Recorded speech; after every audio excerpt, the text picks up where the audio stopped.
Gangguan jiwa ini juga bisa diobatin, ya.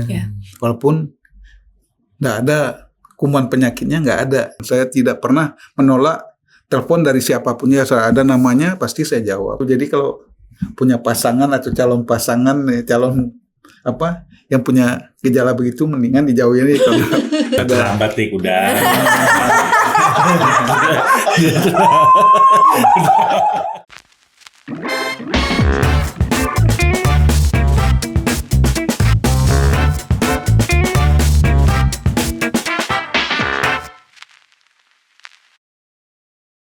Hai, apa kabar semuanya? Kita ketemu lagi di Apotik nih, Aditya Podcast bareng Jelantik.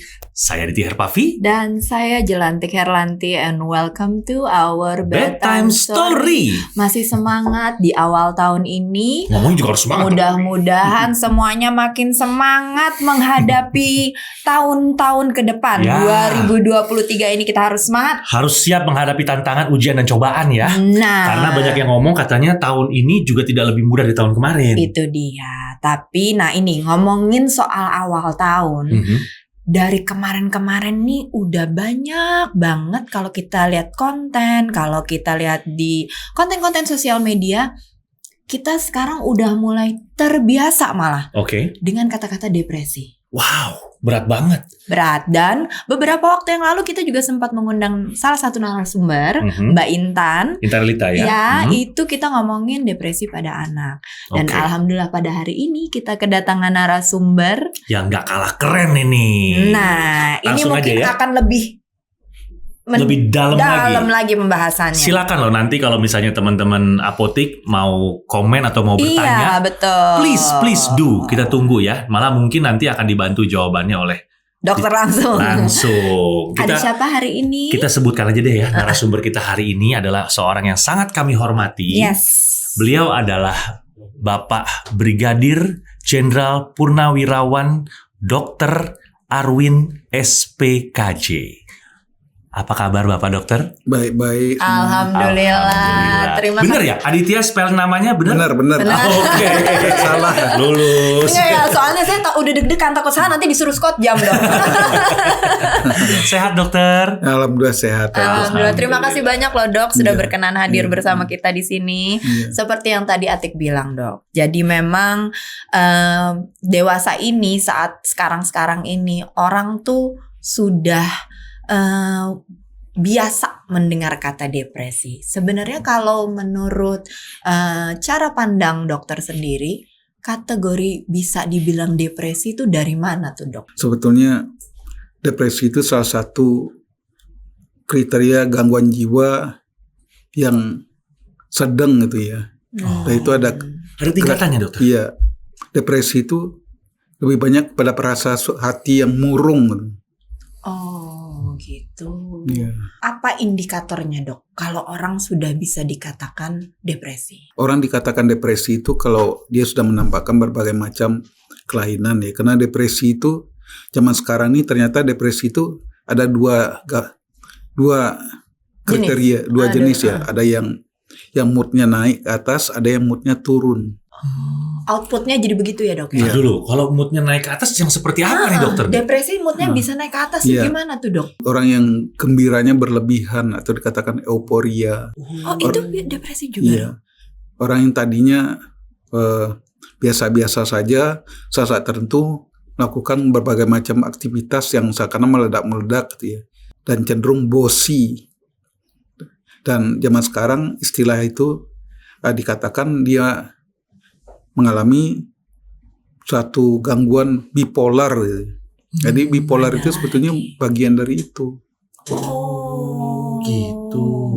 Maaf nih dokter, itu faktor pemicunya apa? Boleh tahu nggak kami? Faktor pemicu gangguan seperti itu banyak sekali ya.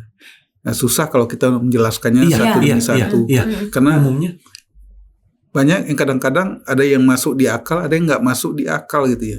Sebagai contoh misalnya, orang yang kucing kesayangannya mati, dia bisa mengalami depresi. Sementara ibunya meninggal, dia ketawa-ketawa aja. Tapi kalau kucingnya yang disayangi itu bisa berbulan-bulan dia murung, sampai-sampai mengurung diri, nggak mau bicara, nggak mau ketemu siapapun juga. Jadi seabstrak itu ya dok Iya. ya. Jadi memang masing-masing manusia nggak sama ya dok ya Iya. klasifikasinya. Jadi ada yang memang sudah bisa dikatakan depresi ketika kasusnya begini. Tapi Iya. ada juga yang Yang terselubung. terselubung. Ya. Seakan-akan dia tuh normal-normal saja, tapi sebetulnya dia tuh mengalami satu kondisi depresi. Dan itu istilah bahasa Inggrisnya mass depression gitu ya. Nah, Adit punya pertanyaan nih. Ini menarik dokter. Sikap tersebut bisa sembuh dengan sendirinya atau membutuhkan bantuan ahli? Terapi atau pengobatan. Umumnya butuh bantuan tenaga ahli. Dan tenaga ahlinya itu bukan hanya dokter ahli jiwa ya. Bisa dibantu oleh orang pinter, oleh kiai, oleh keluarganya sendiri yang terdekat. Jadi banyak sekali faktor-faktor yang berpengaruh. Mungkin dibantu oleh pacarnya barangkali orang-orang terdekat dari dia. Iya. Oke. Nah, ada lagi pertanyaan menarik nih, dokter. Ini mungkin bisa mewakili teman-teman apotik juga. Mungkin dokter Arun bisa memberikan penjelasan sama kita semua. Ada batasan tertentukah? Kapan seseorang, misalnya contohnya Aditya nih, saya ngerasa sedang ada tekanan atau stres yang berlebih. Kapan titik tertentu yang harus Aditya ini disarankan atau orang disarankan untuk berkonsultasi dengan seorang psikiater atau tenaga ahli? Ya. Jadi sebetulnya yang disebut depresi itu salah satu bentuk dari gangguan jiwa yang dialami manusia gitu ya. Gangguan jiwa yang berat itu seperti katakan tadi itu skizo ya. Schizophren ya. Dan di tengah-tengahnya ada beberapa jenis dari depresi. Depresi itu juga banyak gradasinya. Dan yang ringan juga lebih banyak lagi. Seperti misalnya berpura-pura. Ada yang namanya istilahnya malingering, pura-pura gila, pura-pura sakit juga ada. Nah, sebenarnya mereka tuh juga mengalami gangguan jiwa sebetulnya. Jadi depresi itu salah satu gradasi dari gangguan jiwa yang dialami seseorang, tapi masih tingkat tengah-tengah, kecuali sudah ekstrim banget baru dikatakan dia mirip-mirip orang gangguan mental yang berat. Ya. Karena banyak sekali zaman sekarang misalnya pasangan-pasangan yang patah hati, putus cinta, nah dia ngurung diri, tidak mau keluar dari kamar, tidak mau mandi, tidak mau ganti pakaian. Iya benar-benar. Tidak mau makan, badannya jadi kurus kering, dan banyak lagi gejala-gejala yang dimunculkannya. Jadi istilahnya kayak istilah orang awam tuh mirip orang mad begitulah ya. Iya. Ini kan dokter istriku, kalau kita bicara mungkin zaman ya atau generasi ya, kayaknya di Indonesia mungkin beberapa tahun ke belakang atau yang lalu itu orang masih tabu atau terkesan mengurungkan niatnya kalau dia sadar dia butuh bantuan seorang ahli dalam hal kejiwaan. Ya. Apakah itu seorang psikolog atau psikiater. Ya. Nah, menurut dokter perbedaannya apa dan kebutuhannya kalau kemana? Mungkin kita lebih gini, kenapanya dulu. Menurut pandangan dokter sebenarnya kenapa ada stigma seperti itu?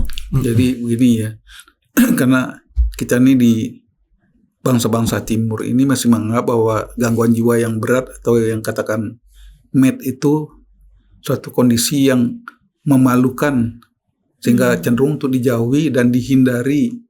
Malah pernah ada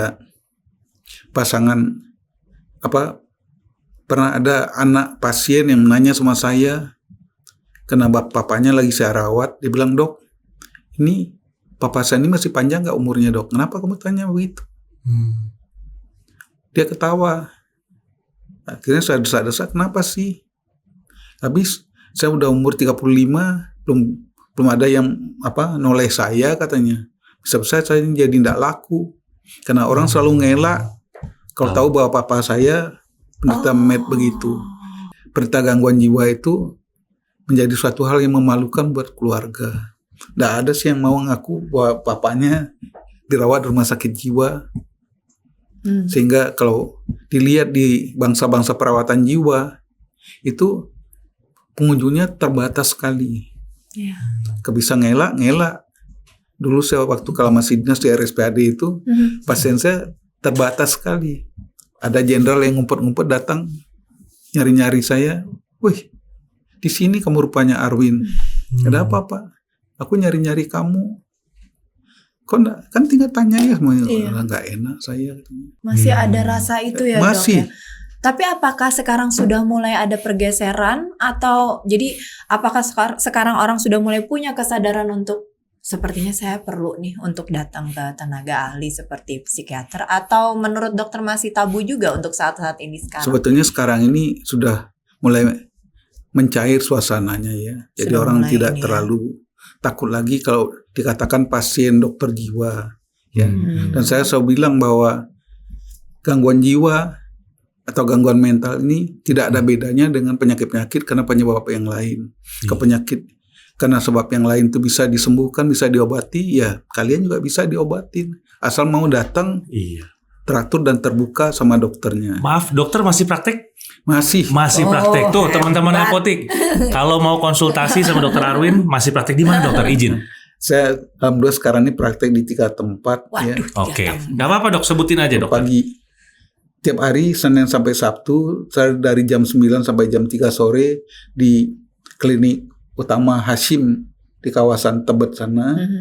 Dan tiap Senin, Rabu, dan Jumat saya praktek sore mulai jam 4 sampai jam 8 malam di Apotek K24 Pondok Indah. Dan yang terakhir di Apotek Mawar Merah di kawasan Pondok Kopi sana. Itu tiap hari Selasa, Kamis, dan Sabtu.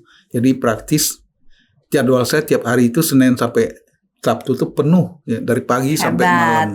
Ini mungkin maaf keluar konteks sedikit, dokter awet muda banget loh. Iya loh. Aktivitas segitu banyak, resepnya apa sih dok? Wah, ini mungkin keluar konteks sedikit nih. Mungkin orang-orang juga, udah. Sport masih rutin dokter? Iya, sport ringan. Rahasianya nih apa nih berarti nih dokter masih fit begini nih? Jadi umur saya November kemarin udah 70 gitu. Tuh, Masya Allah. Ya. Dan alhamdulillah karena banyak kebiasaan-kebiasaan yang saya lakoni dan cukup baik, mulai dari minum hanya air putih atau teh tawar hangat tanpa gula, tidak ngopi, tidak merokok. Tidak ngopi, tidak merokok ya. Iya. Sehingga kadang-kadang saya juga malu juga dikatain orang kampungan. Orang sekarang pada ngopi, cewek-cewek pun ngopi, merokok. Sehingga kalau misalnya lagi seminar di luar negeri, kalau saya masih dinas dulu, orang welcome party, bikin party, terus pakai apa? Misalnya di Jepang pakai sake, saya ambil aqua aja. Itu resep awet mudanya dokter. Dan masih rutin berolahraga ya masih. Dok ya, Masya Allah. Saya member seumur hidup di Celebrity Fitness. Tuh member seumur hidup tuh, masa kalah nih sama dokter-dokter. Coba sekarang semua olahraga. Ini produser kita membernya di spa nih dokter. Lain dong. Aduh ya Allah. Gawat ini. Dokter, tadi ada ucapan dokter yang menarik. Bahwa ada juga orang-orang yang sampai menganggap dirinya atau ininya pura-pura dia mengalami, seolah-olah dia tuh sedang mengalami gangguan kejiwaan. Iya. Nah, saya pernah mengetahui satu kasus ya, bahwa itu bisa jadi salah satu alternatif orang untuk bisa lepas dari jeratan hukum. Betul nggak, dokter? Betul banget. Jadi gini deh. Kalau nggak salah, dokter mohon izin koreksi Aditya. Ketika kita divonis atau dapat hukuman yang sebagai seorang pembunuh atau tapi ketika seorang psikiater itu menyatakan ini pelaku ini mengalami gangguan, dia bisa terbebaskan atau terlepaskan dari hukuman mati atau hukuman yang berat. Betul. Setelah ini dulu ya dok ya, dievaluasi dulu ya. Dan itu biasanya dimintakan pandangan pada para psikiater. Dan saya punya pengalaman ya, yang barangkali pernah dengar dulu sekitar 30 tahun yang lalu, ada cewek Cina Medan gitu ya, yang melempar hakim di pengadilan dengan sepatu. Ya, saya ingat namanya, singkatannya M gitu ya. Nah, dia dibawa oleh pengacaranya ke RSCM. Pada saat itu saya sendiri belum selesai jadi psikiater, saya masih dalam pendidikan tahun kedua. Nah cuma waktu itu supervisor saya bawa tuh cewek ke saya, Win, kamu berani nggak evaluasi psikiatri pasien ini? Saya bilang, dok, saya kan belum lulus, saya baru tahun kedua. Dan supervisor saya itu bilang, masa kamu nggak berani, Win? Nah, kalau ditanya berani, saya paling pantang banget karena saya ini jelek pensiunan tentara gitu ya. Mati pun tidak takut. Nah, jadi saya bilang, ya kalau itu ya bolehlah.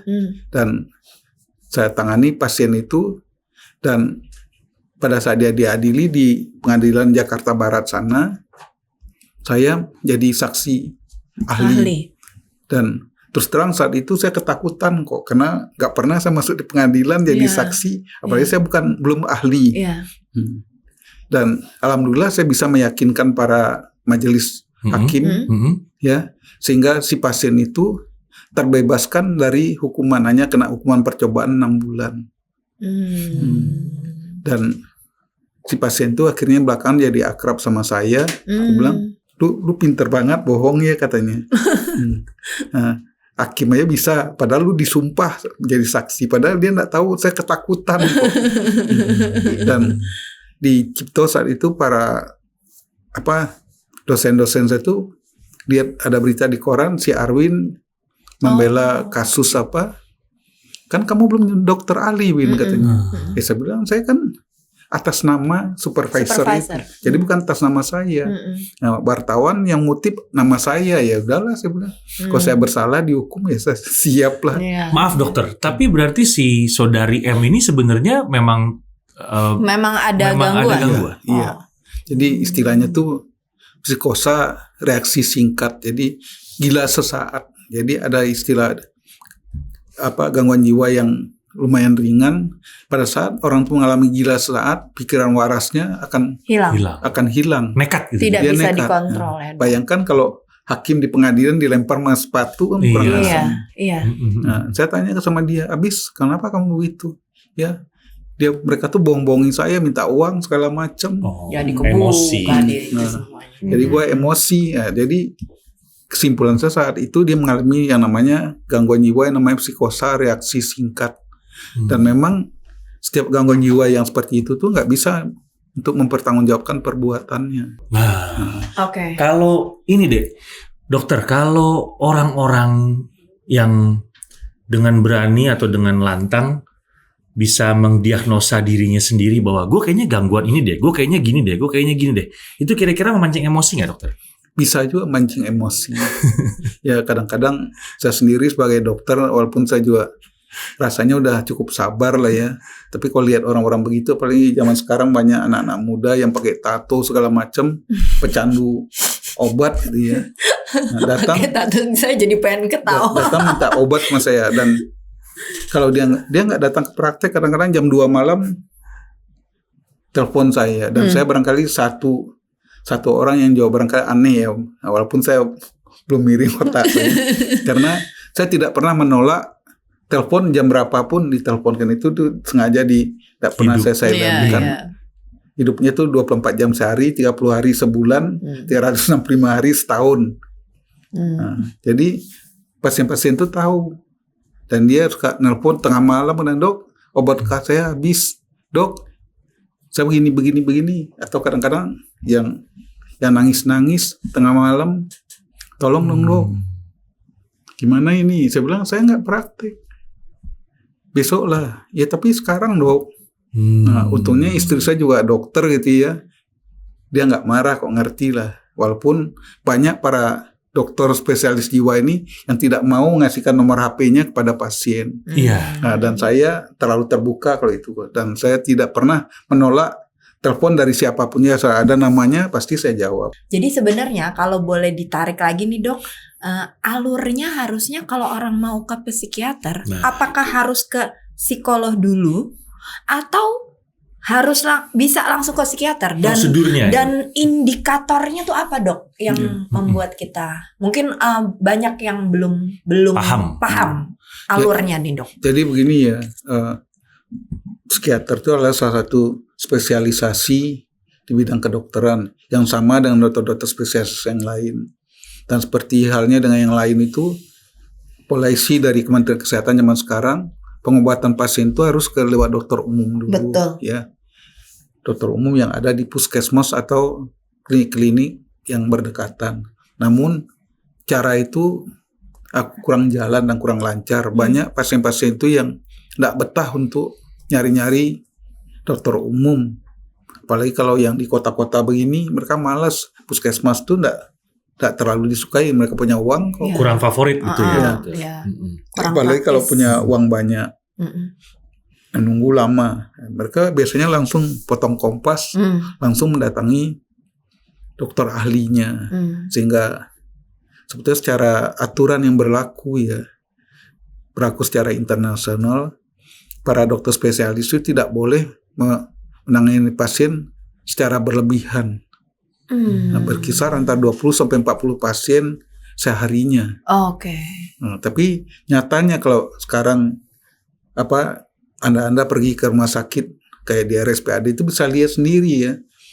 Terutama misalnya di bagian penyakit dalam, itu dokternya mau makan ya nggak bisa, mau sholat zuhur nggak bisa, karena dari pagi sampai sore udah kayak kerja rodi. Apalagi dari zaman BPJS seperti sekarang nih, orang langsung aja datang minta ke dokter spesialisnya tanpa bisa ditolak. Padahal aturannya tidak begitu. Saya pernah ketemu sama tim akreditasi internasional, dokter spesialis itu paling banyak boleh hanya melayani 20 orang sehari. Iya. Tak bisa-bisa pasiennya sembuh, dokternya sakit. Pasiennya kebanyakan. Ya, contohnya Dr. Terawan itu bekas Menteri Kesehatan. Nah, seperti itu tuh. Saya pernah bilangkan sama si Terawan itu, beliau itu bekas anak buah saya. Saya enggak panggil bapak sama dia kok, enggak panggil jenderal karena saya pernah jadi atasannya. Saya bilang sama dia, Wan, kamu tuh pikir-pikirlah diri kamu ya, Wan. Habis orang banyak banget Pak minta di DSA sama saya. Nah, saya bilang kalau kamu tidak jaga dirimu nanti kamu yang tumbang. Iya benar. Apa jadinya? Kan tidak lucu. Dan sekarang pun di RSPAD juga seperti itu halnya. Jadi ada junior saya dokter bedah tulang sampai badannya kurus, bolak-balik sakit. Karena dia harus menerima konsultasi dan juga harus mengoperasi pasien. Iya, jadi rata-rata sampai dini hari baru dia berhenti. Nanti kamu mati saya bilang. Ya, jadi artinya langsung datang ke psikiater juga bisa ya dok ya, tidak harus langsung ada tahapan psikolog. Nah, lalu habis itu nanti dari dokter akan memberikan diagnosa dan lalu akan menentukan terapi apa Iya, betul. Yang harus dilakukan oleh si pasien gitu ya. Ya, dan zaman sekarang ini karena bidang psikiatri itu dianggap sudah jadi tambang emas gitu ya, pasiennya banyak. Jadi obat-obat yang diproduksi oleh pabrik obat itu juga udah beraneka ragam. Jadi obat yang sama tuh ada mungkin sampai 20 sampai 30 namanya. Oh, maksudnya jenisnya sama tapi ada beberapa. Iya. Jadi bajunya aja yang beda-beda, ada yang bajunya hitam, ada bajunya.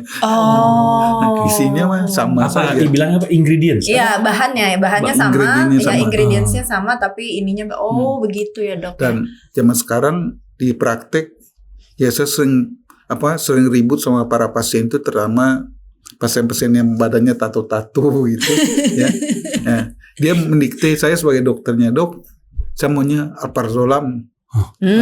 Jadi pinteran pasien daripada dokternya ya dok. Dalamnya Otto, Mercy dan Otto itu nama pabrik. Saya bilang kadang-kadang tuh Mercy pinggir jalan sana. Mobil. Syukurin. Jadi dokternya juga gini, kenapa jadi pinteran daripada gue yang sekolah dokter ya dok. Jadi banyak masyarakat zaman sekarang tuh milih obat-obat yang generik itu karena harganya murah. Sementara obat-obat yang paten itu harganya luar biasa. Sebagai contoh misalnya ada satu produk ya yang harganya satu bijinya 95.000. Iya. Oke. Sementara yang segitu ya, obat dok, generik tuh mungkin ada yang 100 perak harganya. Iya. Tapi ada uang, ada barang kali dokter. Nah, ya saya selalu sengaja hina mereka, kadang-kadang terpaksa ya. Iya. Kamu mau sembuh apa mau apa nih? Kamu gitu. tuh enggak berduit tahu enggak? Iya. Ini barang KW3 sebelah. Nah, tampangmu gagah tapi minta barang KW3. Kalau beli barang carinya KW1. Iya. Kalau mau cepat ada perbaikan ya dok. Maaf dokter, itu biasanya rata-rata memang mengkonsumsi obat secara rutin itu dalam batas tertentu. Iya, dalam batas tertentu atau gimana tuh dok? Tidak ada batasan. Jadi sebetulnya aturan dari pemerintah ya untuk obat-obat untuk pasien-pasien jiwa itu namanya golongan psikotropik. Itu Oke. sudah ada ketentuan yang baku. Baik. Nah, kita tidak bisa sembarang beli obat itu. Oh. Tidak bisa setiap dokter mengeluarkan resep itu. Ya, yang bisa mengeluarkan resep itu adalah saya sebagai psikiater. Nah itu nih alutsista saya. Ngeri. Stempel saya ada di sini semua, enggak semua bawa, enggak tinggalkan. Karena bisa disalahgunakan. Iya. Hati-hati kalau kamar mandi dokter nanti bentaran ada yang ngambil lagi. Ini bangor-bangor semua nih mukanya nih. Dan obat-obat begitu itu juga tidak bisa dibeli secara bebas. Tuh. Iya. Nah, jadi sekarang ini banyak obat-obat untuk pasien jiwa itu yang dipalsukan. Ada Bahaya lagi banget. dipalsukan, Iya. Masya Allah. Tapi sekarang tidak bisa lagi karena ada aturan dari Kementerian Kesehatan dan dengan Iyalah. Iya. ganjaran-ganjaran yang luar biasa bisa Ya. jadi urusan yang berwajib. Betul. Ya. Ya, sebagai seorang dokter kan juga dokter bertanggung jawab atas memberikan satu prescription kepada pasiennya ya.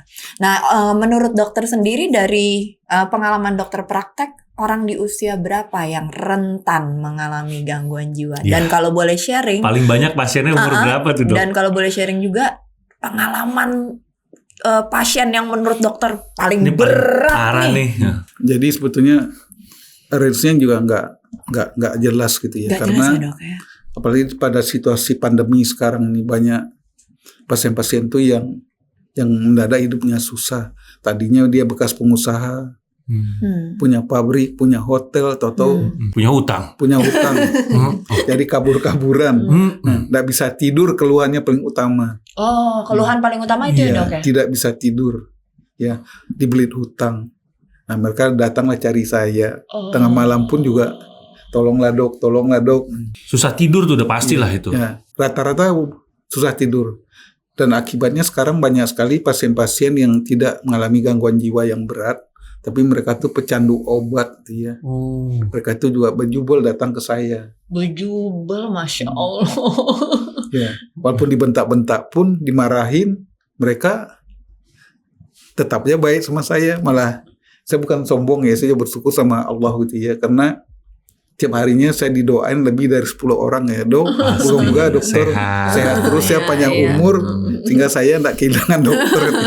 Ya pasti juga banyak yang sudah berhasil di tangan dokter. Nah, pasien yang menurut dokter paling berat, pernah nggak tuh dokter yang menangani kasus yang ini? seingatnya. Seingat dokter nih, wah ini buat saya ini berat banget nih. Sebetulnya sejauh ini ya saya merasa kasus itu hampir sama saja. Yang penting kan bagaimana si pasien itu menghayati persoalannya, bagaimana keluarganya bisa mensupport. Betul. Ya, karena banyak sekali sekarang ini pasien-pasien gangguan jiwa yang berat, tapi disepelekan oleh keluarganya. Karena mereka rata-rata juga tidak gampang untuk ngasih obatnya. Jadi itu makin berat ya dok ya. Nah, ngomongin pasien dokter Arwin nih. Sekarang nih banyak fenomena dokter. Orang-orang tuh self-diagnose. Ya. Apa tuh bahasa Indonesianya? Jadi, Berusaha mendiagnosa dirinya sendiri. Modal dari baca ini. Googling, Googling atau lihat konten dari internet. Kayaknya gue bipolar nih. Kayaknya saya sama gua nih gini ciri-cirinya gini. nih. Ah itu gimana menurut Gimana dokter? pendapat dokter? Diarahkan coba dok. Jadi gini ya, pasien-pasien zaman sekarang tuh rata-rata mereka tuh udah melek sama alat-alat elektronik. Iya, betul. Nah, bisa lihat obat apa saja, apa indikasinya juga mereka bisa baca. Sampai harganya pun mereka tahu karena tertulis dia, Pak. Nah, sehingga kadang-kadang mereka tuh lebih pintar dari saya sebagai dokternya. Jadi baru datangnya baru duduk, dok, saya alprazolam sekian. Jewer aja tuh dok kalau pintaran dia daripada Jadi hal seperti itu kadang-kadang membuat saya sebagai manusia biasa juga jengkel gitu. Ya pastilah dok, saya dengarnya aja. Saya dengar Dan aja ini. sebetulnya kita juga sudah punya rambu-rambu untuk membatasi penggunaan obat dari mereka. Jadi di praktek itu biasanya pasien itu dibolehkan datang ketemu saya hanya 2 kali dalam sebulan per 15 hari gitu ya. Nah, tapi kadang-kadang mereka juga bohong-bohongan. Karena obatnya seminggu udah habis sama dia. Dia datang lagi. mendesak-desak supaya dia bisa dilayani. Karena ketergantungan itu tadi dokter. Obat, adiksi lah. Tapi kalau kayak begitu dokter juga punya rambu untuk ini nggak? Ayo kamu nggak boleh loh. Dokter juga pasti punya rambu ya dok ya untuk mengingatkan mereka bahwa kan ada dosis statusnya. tertentu. Iya benar-benar. Jadi ada statusnya, kebetulan tenaga di apotek juga perhatian sekali, jadi mereka hitung di komputer ada datanya. Betul. Nah, ini pertanyaan yang mungkin nih Aditya pribadi dokter. Cuman mungkin ini bisa jadi insight buat teman-teman apotik yang keluarganya atau relatifnya mengalami yang namanya ketergantungan obat. Iya. Obat yang tadi dokter Arwin bilang, obat-obat yang digunakan oleh orang-orang yang membutuhkan obat-obatan untuk gangguan kejiwaan, itu tadi mengandung psikotropika. Itu efek jangka panjangnya ada nggak dok? Kalaupun ada, buat orang-orang yang sebenarnya dia tidak terlalu membutuhkan lagi atau dia sebenarnya nggak membutuhkan tapi dia mengkonsumsi terus-menerus menjadi seorang adiktif, zat adiktif, itu efek jangka panjangnya apa dokter? Jadi sama halnya dengan obat-obatan yang lain, menggunakan obat-obat psikotropik itu punya efek yang kurang baik ya, karena bagaimanapun juga itu adalah bahan-bahan kimia. Betul. Sehingga saya kadang-kadang jadi gatal mulut ya, enggak. Saya bilang, kamu tahu nggak yang kamu beli sama saya ini racun ya? Nah, kamu kira saya senang kamu datang saya juga nggak suka kok.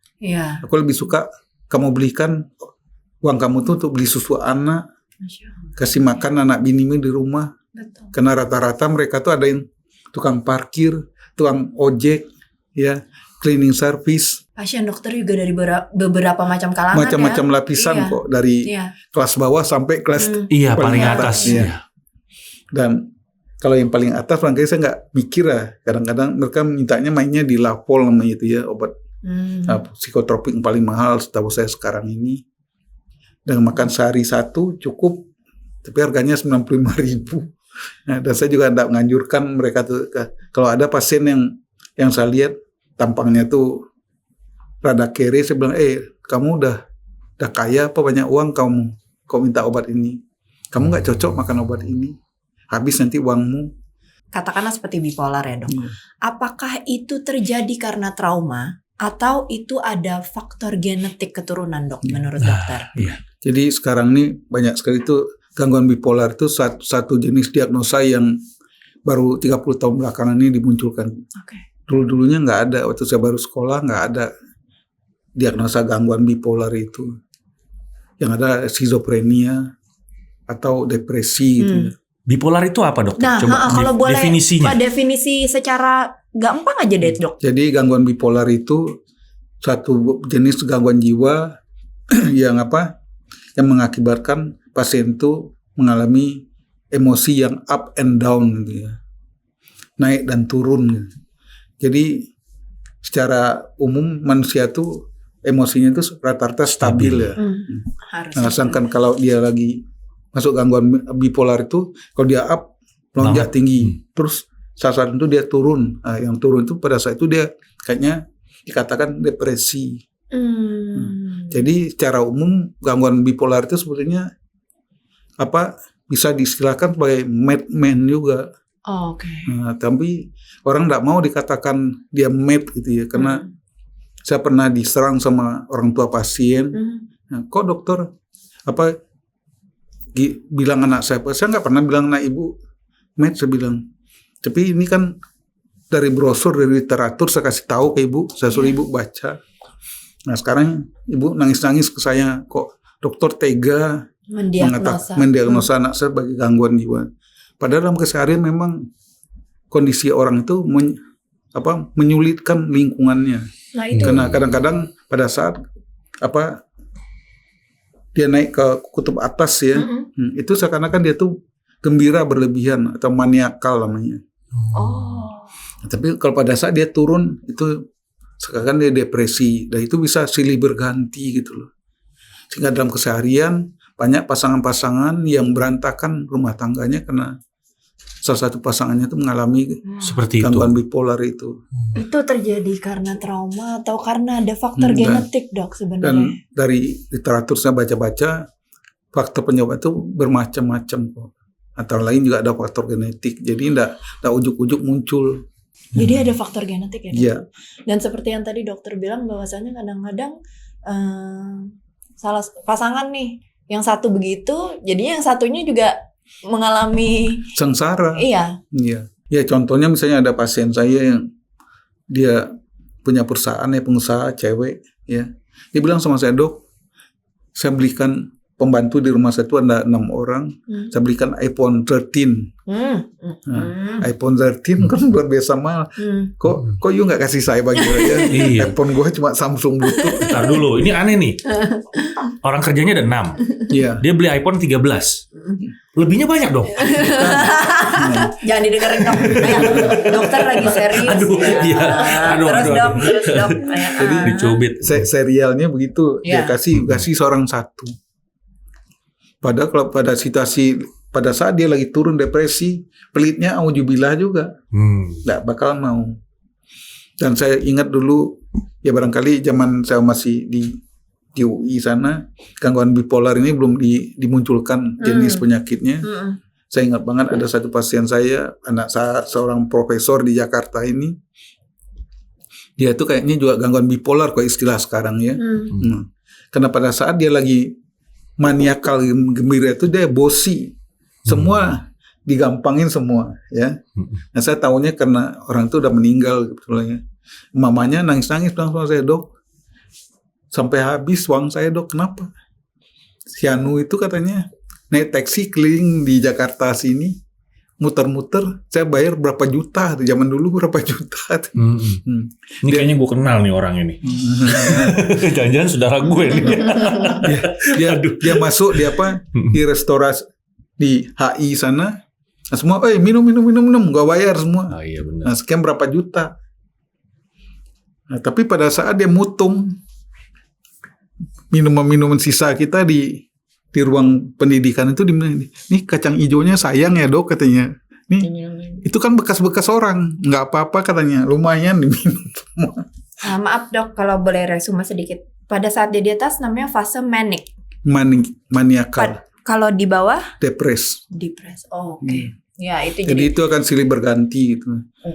Jadi istilah sekarang anak sekarang mood swing lah ya. Mood swing. Jadi emosinya naik turun, nggak tertentu. Jadi kalau punya pasangan atau calon pasangan, yang punya gejala begitu, mendingan dijauhin aja karena udah sengsara kok, karena ada Terlambat nih udah.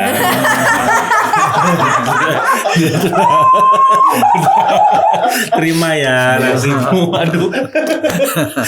Dokter ketawa tuh. Jangan ketawa.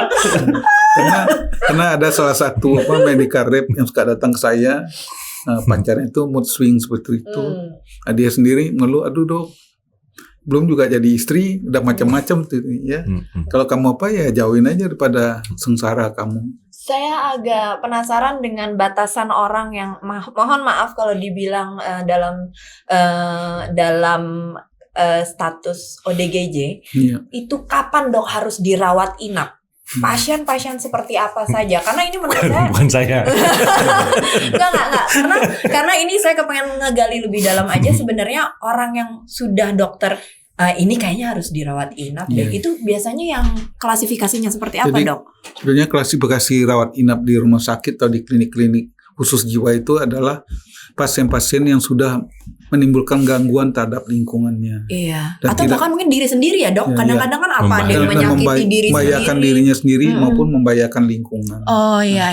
Udah nggak bisa dikendalikan, ya udahlah masuk Kurung ya. dikurung. Itu dokter pernah mempunyai pengalaman akhirnya harus bilang ke keluarganya ini kayaknya harus di. Iya, indikasi rawat namanya itu.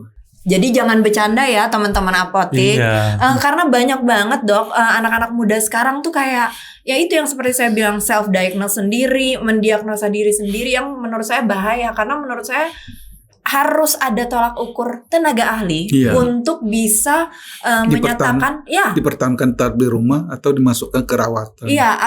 Dan sebelumnya juga bahwasannya harus ada tenaga ahli yang bisa mendeklar bahwa ya kamu sakit dengan gangguan atau diagnosa ini dan perlu terapi ini. Jadi tolong banget anak-anak muda di luar sana jangan bercanda, jangan self diagnose karena ada ahlinya loh.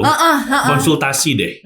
Dan sekarang kalau nggak salah juga ada bisa BPJS juga atau apa ya. Jadi jangan main asal menyepelekan. Jadi dalam arti gue begini kali begitu. Jangan bercanda deh kalau ada urusan kejiwaan tuh. Buat saya itu satu hal yang gede.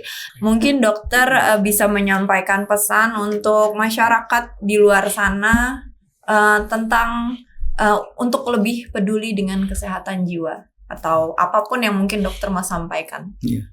Jadi baiklah para pendengar yang saya hormati, gangguan jiwa itu adalah suatu penyakit yang tidak ada bedanya dengan berbagai penyakit yang lain. Penyakit yang lain itu bisa diobatin dan gangguan jiwa ini juga bisa diobatin. Walaupun nggak ada kuman penyakitnya, nggak ada. Cuma itu yang selalu anggap ngapain diobatin? Kumannya nggak ada. Padahal